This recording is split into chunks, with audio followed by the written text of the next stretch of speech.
O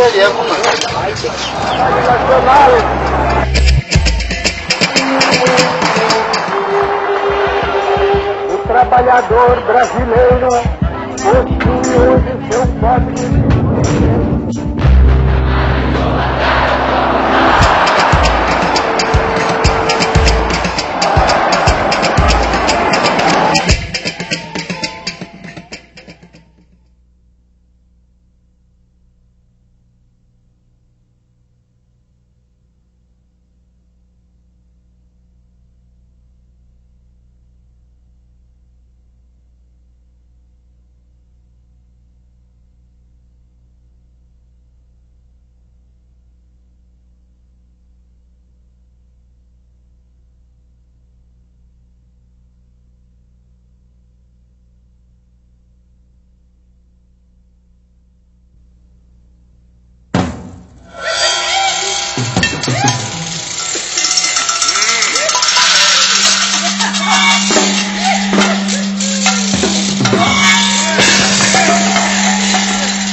Existem razões de ordem econômica, razões de ordem política que estão entrelaçadas e explicam o movimento militar de 1964.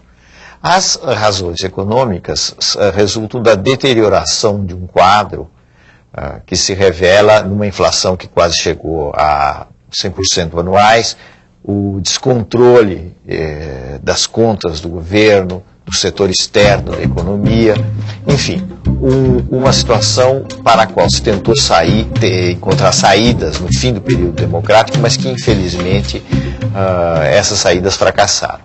Do ponto de vista político, existia o propósito, a convicção de setores militares, mas também de setores civis, de que era preciso interromper o regime populista de João Goulart, que estava levando o país à República Sindicalista e da República Sindicalista ao comunismo. Sejam tranquilos, que dentro em breve esse decreto será uma realidade, e realidade há de ser também a rigorosa e implacável fiscalização para que seja cumprido o decreto do aluguel. Oh, say, can you see by the dawn's early light? Os Estados Unidos viram com muita simpatia o movimento militar, eles estavam extremamente preocupados com a criação de uma imensa Cuba no Brasil, não eram outros tempos, e procuraram auxiliar fortemente o governo militar, sobretudo nos primeiros tempos, os tempos da Aliança para o Progresso, os tempos do governo Kennedy. Houve um empenho não dos capitais privados americanos, mas principalmente do Estado, do governo americano, em reequilibrar a situação do Brasil. Os militares no poder chegaram à conclusão, ou tinham a perspectiva, de que não havia condições de se implementar uma reestruturação do país pela via do Congresso. Então, eles fizeram isso através do executivo, do poder executivo, do poder que eles chamavam o poder constituinte da Revolução. Artigo 1º. O presidente da República poderá decretar o recesso do Congresso Nacional. Artigo 2º. Poderá decretar a intervenção nos estados e municípios sem as limitações previstas na Constituição. E isso era feito através dos atos institucionais que estabeleceram uma série de medidas, caçaram pessoas, caçaram mandato de deputados, aposentaram funcionários públicos, extinguiram partidos políticos.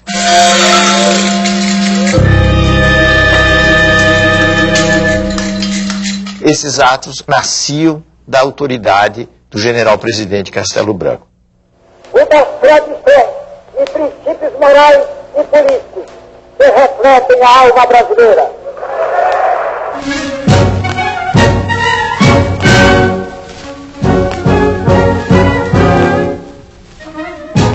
Para se entender o governo Castelo Branco, é preciso compreender que os militares não eram um bloco homogêneo. Eles estavam juntos naquela perspectiva de derrubar o governo João Goulart, que eles consideravam um governo que estava levando o país para o caos. Mas a partir daí eles se dividiam. Existia o grupo mais intelectualizado, que era chamado o grupo da Sorbonne, com uma alusão à Universidade Francesa, que pretendia, na realidade, fazer uma espécie de purificação no país. Isto é, a ideia era eliminar a corrupção, eliminar os populistas, os comunistas, e, feita essa limpeza, se esperava, num horizonte relativamente próximo, a reinstauração de um regime democrático baseado na ordem. Essa era a linha da turma chamada da Sorbonne. Oposta a ela estava a chamada linha dura, que acreditava que estávamos diante de uma ameaça muito grande, o país vivia uma ameaça muito grande comunista, que a democracia era incompatível com os tempos que nós estávamos vivendo. Então eles defendiam total dureza com as forças de oposição, total dureza não só com os inimigos, mas também com relação aos adversários do regime, os simples adversários do regime, e sustentavam que para mudar o Brasil era necessário prolongar por um longo período uma ditadura. Nessa divisão de forças, Castelo Branco se situava entre o que nós poderíamos chamar homens da Sorbonne, os democratas conservadores.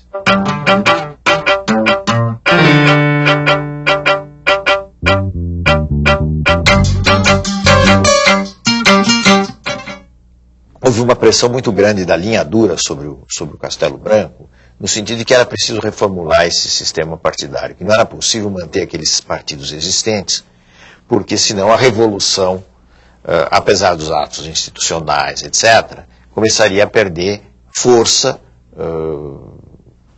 porque seria derrotada nas eleições.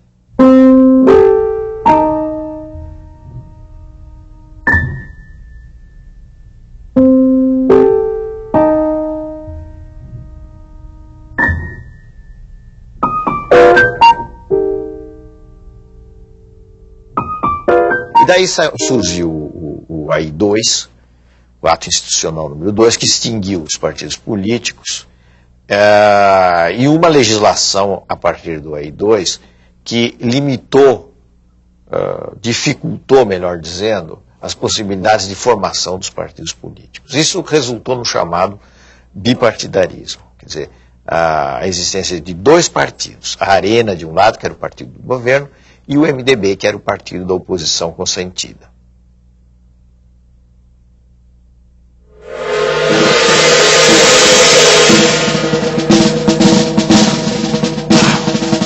Os militares consideravam que havia duas forças em choque no mundo. De um lado a União Soviética, do outro os Estados Unidos. A União Soviética estava promovendo o que eles chamavam de avanço da guerra revolucionária. Os Estados Unidos representavam a defesa democrática. E era preciso optar entre estes campos. E o grupo castelista, o grupo que foi formado pela Escola Superior de Guerra, optou claramente pelo campo americano. Então, os castelistas eram muito pró-Estados Unidos no plano da política externa e, ao mesmo tempo, eram, digamos, mais democráticos do que os partidários da linha dura. Os partidários da linha dura combinavam mais nacionalismo com repressão, com violência. Podemos dizer que no espírito da Constituição de 67 estava a doutrina da segurança nacional, que era uma doutrina formulada no período da Guerra Fria. A outra coisa que também era novo na Constituição de 67 foi a consagração, que já vinha dos atos institucionais, das eleições indiretas em todos os níveis, não é? Para presidente da República, para governador dos estados.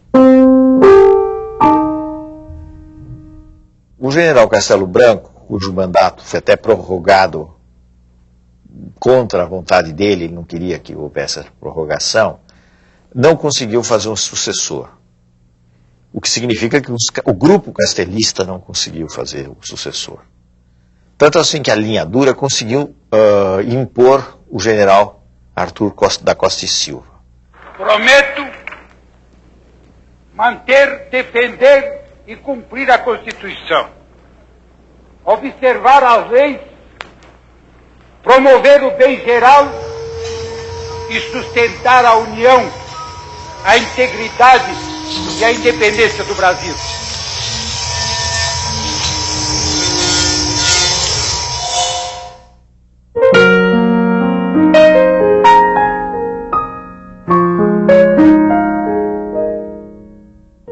O ano de 1968 foi um ano muito especial no mundo inteiro. Foi um ano em que houve um grande movimento na França, um grande movimento popular na França, pela mudança não só das instituições, pela mudança dos costumes políticos. Se falava da imaginação no poder, era uma frase do movimento 68. Então, 68 foi um ano que, se não mudou o mundo, pelo menos sacudiu o mundo em todos os planos. No plano da economia, mas eu diria que principalmente no plano da cultura.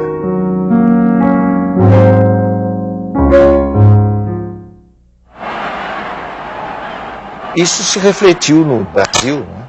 A gente deve lembrar a explosão do tropicalismo, uma explosão que pode ser resumida numa frase do Caetano e de uma música do Caetano Veloso: é proibido proibir.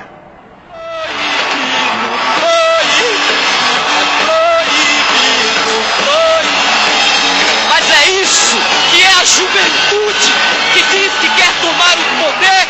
Vocês têm coragem de aplaudir este ano uma música, um tipo de música que vocês não teriam coragem de aplaudir no ano passado.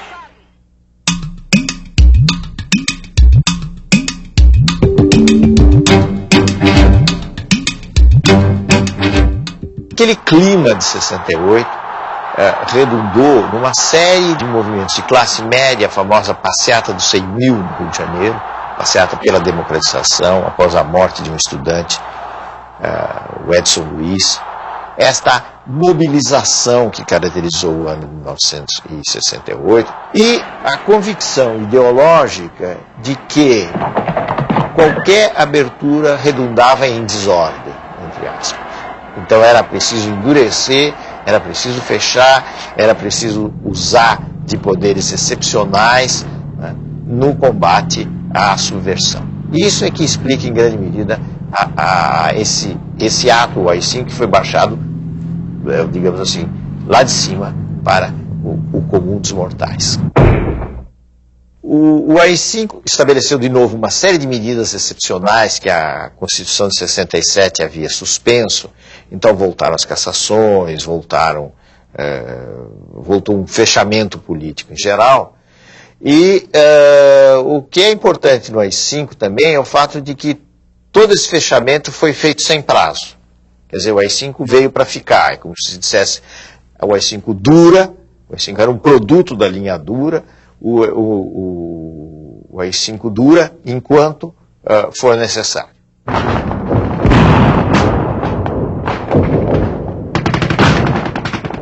A partir de 1968, começaram a surgir ações de luta armada. Mas nós podemos dizer que o período de auge da luta armada foi o período posterior ao AI-5. Foram os anos 69, os anos 70, foram os anos mais sensíveis, digamos assim, da luta armada. O que estava por trás da luta armada? Estava por trás da luta armada a ideia de que, por métodos pacíficos, seria impossível derrotar a ditadura.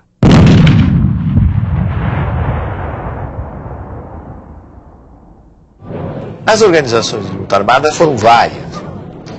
Uma delas foi a Aliança Libertadora Nacional, que teve como figura principal o Carlos Marighella, que acabou sendo morto pela repressão. Depois houve outros grupos, o MR8, a Vanguarda Popular Revolucionária, a VPR, do capitão Lamarca, que rompeu com o exército num episódio na época famoso. Essas foram as organizações principais da luta armada.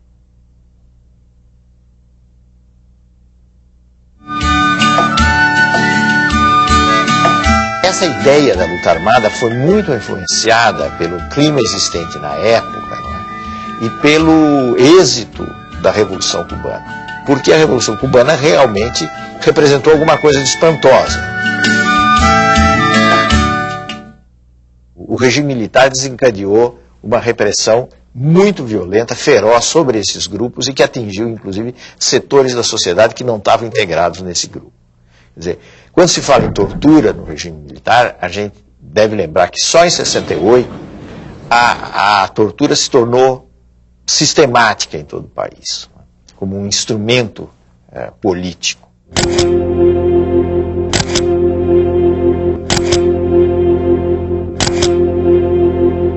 Foi aí então que começaram a surgir mesmo em maior número as pessoas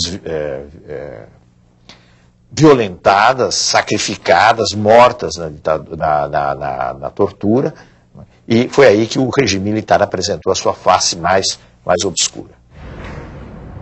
É uma questão de justiça resgatar a verdadeira história de uma centena de pessoas, na sua maioria jovens, com sonhos de democracia e justiça social, que enfrentaram a violência da ditadura militar, denunciando-a, desmascarando-a, e que por esta ousadia pagaram um alto preço, a vida. Este processo não é só importante pelo resgate histórico, mas, sobretudo, na formação da consciência das novas gerações, de que tortura é crime e que esta prática criminosa e covarde tem que ser condenada e abolida do nosso país.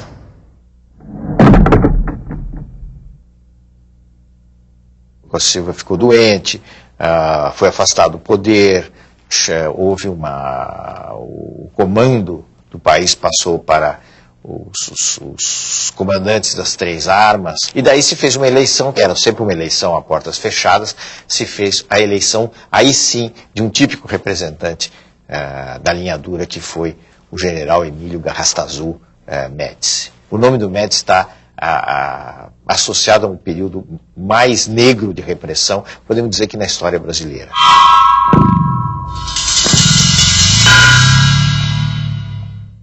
Morto é aquele que tem certidão de óbito e um túmulo. Desaparecido é aquele que a repressão não entregou o corpo e nem tem um túmulo onde se levar uma flor.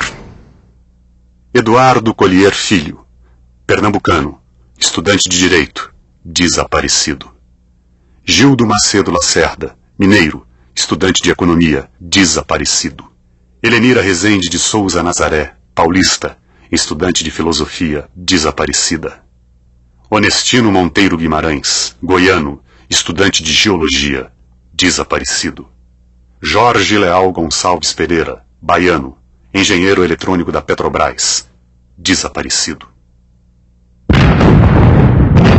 Eu te amo, meu Brasil, eu te amo. Meu coração é verde, amarelo, branco, azul, anil. Eu te amo, meu Brasil, eu te amo. Ninguém segura a juventude do Brasil.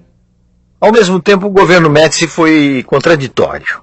Ao lado da brutal repressão, ocorreu o chamado milagre econômico, que só foi possível graças ao saneamento financeiro realizado no governo Castelo Branco.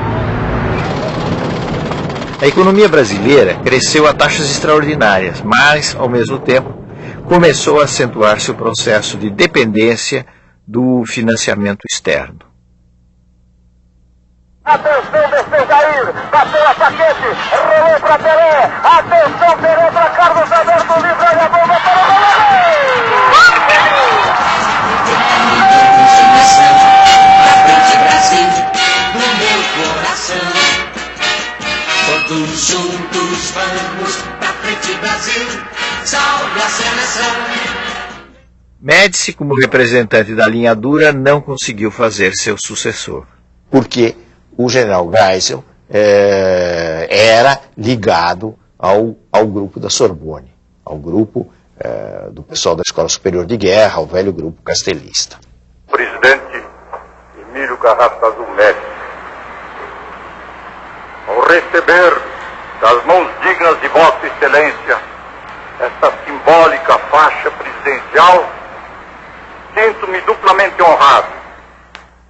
Do ponto de vista político, o que significou o governo Geisel foi o propósito de, com muitas ressalvas, com muitas restrições, promover uma abertura política no país. A abertura política que foi definida por ele mesmo como lenta, gradual e segura. O Brasil amanhece sem o AI-5, o ato institucional que amordaçou e oprimiu o país durante 10 anos. Antes de deixar o poder, o general Geisel abranda a Lei de Segurança Nacional, revoga os atos de banimento político e manda uma mensagem sobre a abertura política ao Congresso. Ela foi lenta, foi gradual, não foi provavelmente segura, porque ele teve que enfrentar os adversários da linha dura que praticaram uma série de atos violentos e que queriam impedir a abertura. E o próprio Geisel teve atos repressivos também que, de certa forma, era uma espécie de justificativa perante a linha dura. Vocês deixem isso comigo, é como se ele dissesse que eu vou devagar. E quando for preciso bater, eu sei bater. O que vocês querem aqui? Vai embora aqui! Vai embora aqui! Ato público está proibido. Não admitimos passeata nem comício. Está todo mundo preso. Quando nós falamos na abertura, é importante ressaltar um outro fator, que é o papel da igreja. E eu estou falando essencialmente da Igreja Católica. A igreja se transformou muito no mundo, e especificamente no Brasil, em que surgiram figuras fortes de oposição ao regime. Dom Helder Câmara, arcebispo, o cardeal, melhor dizendo, de Recife, Dom Paulo Evaristo Artes, em São Paulo, foram figuras destacadas de oposição ao regime militar. É muito importante pensar na justiça. Olhe, pessoal que trabalha muito, ganha muito pouco. E não podemos continuar nessa situação. Eu creio que todo o povo agora está consciente que os brasileiros podem viver com mais dignidade se ganharem melhor e também se tiverem condições de sempre participarem mais.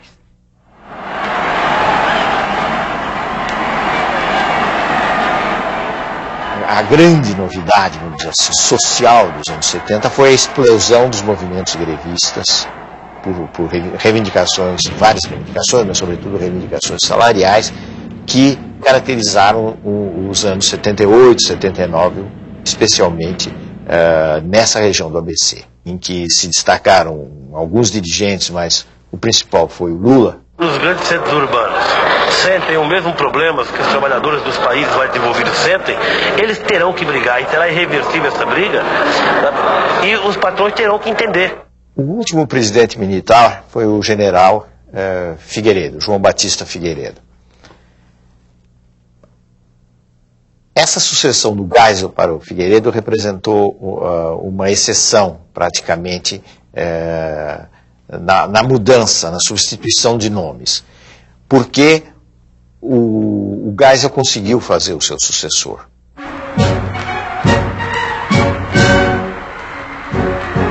Figueiredo tinha por missão continuar a abertura política. E a verdade é que ele continuou a abertura.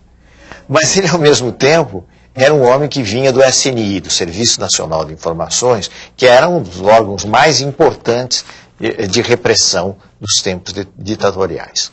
Seja como for, o Figueiredo estendeu essas medidas de liberalização, eu diria que roubando das oposições uma bandeira, que foi a concessão da anistia.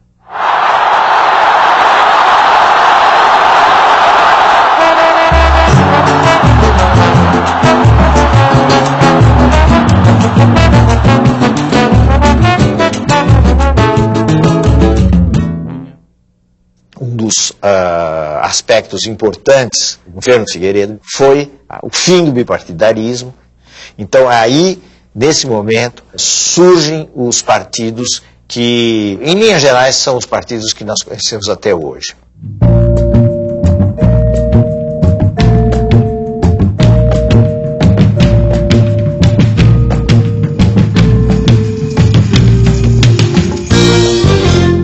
Um dos movimentos sociais, sociopolíticos, vamos dizer assim, mais importantes dos anos 80, durante o processo da abertura, foi o movimento do ano de 1984, que ficou conhecido como o movimento das diretas já.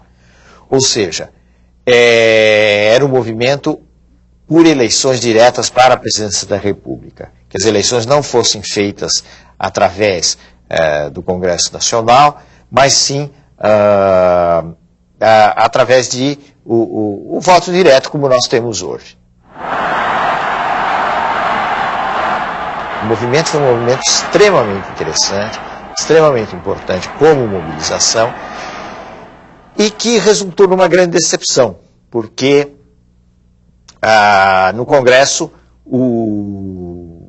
a eleição direta passou, vamos dizer assim, mas não teve os votos suficientes, porque ele precisava do que se chama um quórum especial de votos, né, para ser aprovada.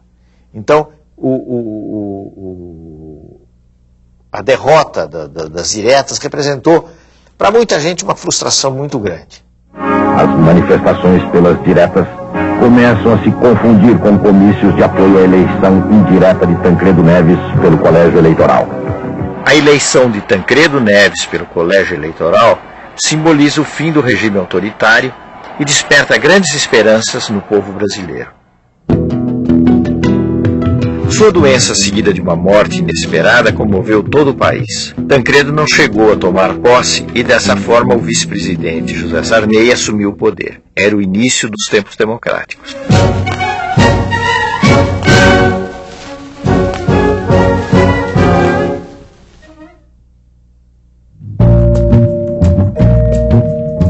No próximo programa, a redemocratização, o governo Sarney, crise financeira do Estado, planos e fracassos econômicos, o governo Collor, Fernando Henrique, o Real e o início do governo de Luiz Inácio Lula da Silva.